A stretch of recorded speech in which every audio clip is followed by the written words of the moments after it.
By 1940, Germany had invaded most of Europe, including Denmark.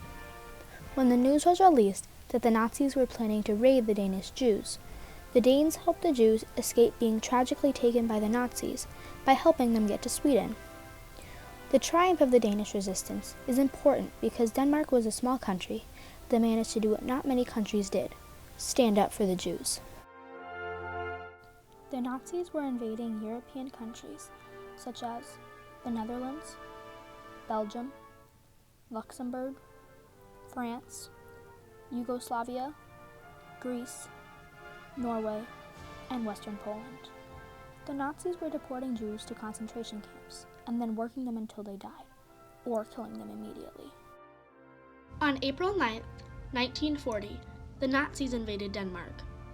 The invasion was more peaceful than any other in Europe, and only 39 Danes died because they knew they would be bombed otherwise. The Nazis also let the Jews live as peacefully as everyone else, whereas in other European countries, Jews had to wear a golden star on their clothing, representing that they were Jewish.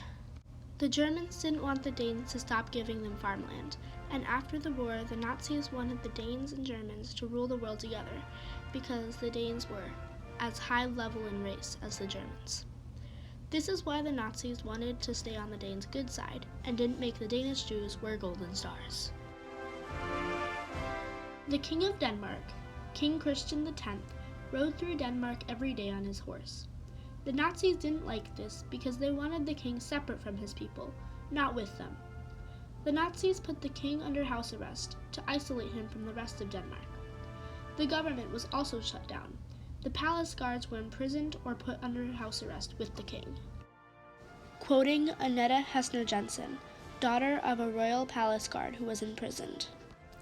On the 19th of September, 1944, the Nazis made a raid on the Danish police.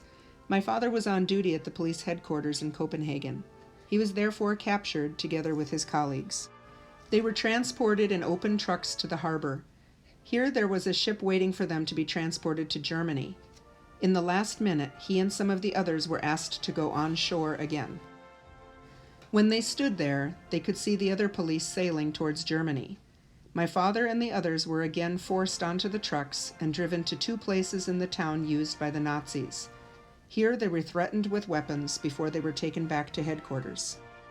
They were imprisoned there for the next few months. My mother and I were allowed to visit sometimes.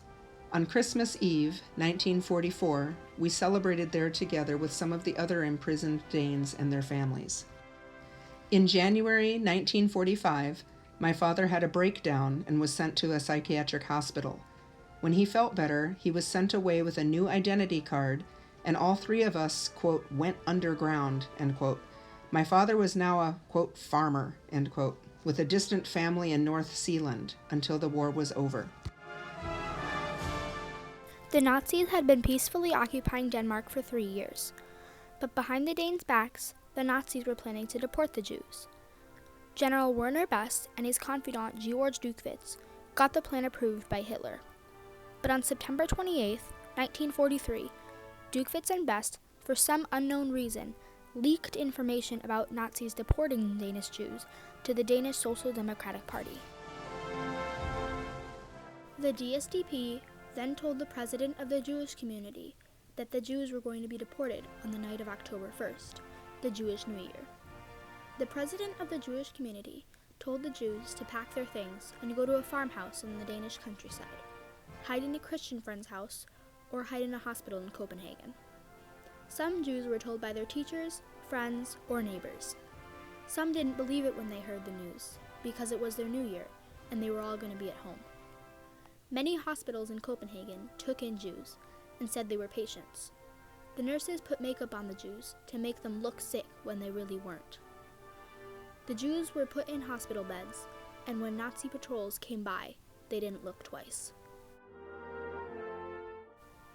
Christian friends and members of the resistance escorted Jews to farms in northeastern Denmark, near Sweden. The resistance was a group of Danes that actively defied the Nazis. There was also smaller groups of resistance, one called the Churchill Club, named after Winston Churchill. The Churchill Club was made up of teenage boys that didn't think the adults were doing enough to stop the Nazis. Every night, the Churchill Club would go out and steal Nazi weaponry, and either burn it, destroy it in another way, or give it to the resistance. The Danes, Jews and non-Jews alike, all had to be very careful of what they said on the phone and the radio, because the Nazis monitored it all.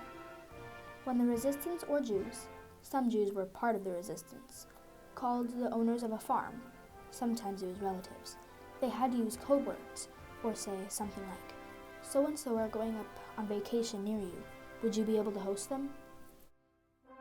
The Danes only had 3 days to plan this entire escape all over Denmark, and that was if they heard it on September 28th, when Duke Fitz and Best leaked the information. The night of the raid, October 1st, Nazis were in the streets looking for Jews by 9:15 p.m. By 9:37 p.m., all exit roads were occupied by Nazis, who stopped and checked all vehicles. At 9:45 p.m., all telephones had been disconnected. At 10:10, small groups entered buildings, returning with civilians. None of the other Nazis knew that Duke Fitz and Best had leaked the information to the Danes about the raid, and they all thought their plan was flawless, and they would catch all the Jews at home, celebrating their new year. The Nazis had been planning this raid for over a year behind the Danes' backs. They had gotten every address of every Jew in Denmark, from Danish sympathizers, the Danish government, and from churches. When they checked every single address and only found 202 Jews out of the 8,000 in Denmark, they were very surprised and upset. While this was going on, the Danes and the Danish fishermen helped the Jews go by boat to Sweden. Sweden was neutral and unoccupied in the war, so it was safer for Jews. Some Jews got to go to Sweden right away. Others had to hide before they could go. Some boats never really left the Danish shore because the fishermen didn't know they were in Sweden. After the night of October 1st and 2nd, Niels Bohr, a Nobel Prize physicist, after climbing out of a fishing boat on Swedish shores, went to the Swedish king and crown prince and asked them to make a radio announcement all over southern Sweden that welcomes Jews. Back in Denmark, the Nazis found more Jews in hiding after the raid. The Danish government had made an agreement with the Nazis stationed in Denmark so that the Danish Jews that were captured went to the best concentration camp, and they each received a first aid kit and were able to send letters to family in Sweden. The Jews appreciated this because they felt like they were still cared for and not given up on like they were in other countries.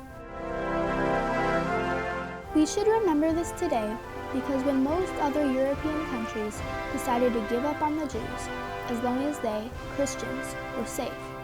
But the Danes stood up to the Nazis and said that the Jews were Danes too. The Danes rescued many Jews when many countries sat back and let them get taken. We need to remember what they did, of not discriminating, but standing together, and apply it to the world today. Tak Danmark, tak Gilleleje, tak Kittersvend. Tak for det, Sverige. Jeg vil godt sige tak til det danske folk. Tusind tak. Og tak til Sverige, fordi I åbnede jeres arme for mig og min far. Tusind tak. Tak så mycket. Tak Danmark, tak Sverige, I gjorde det godt.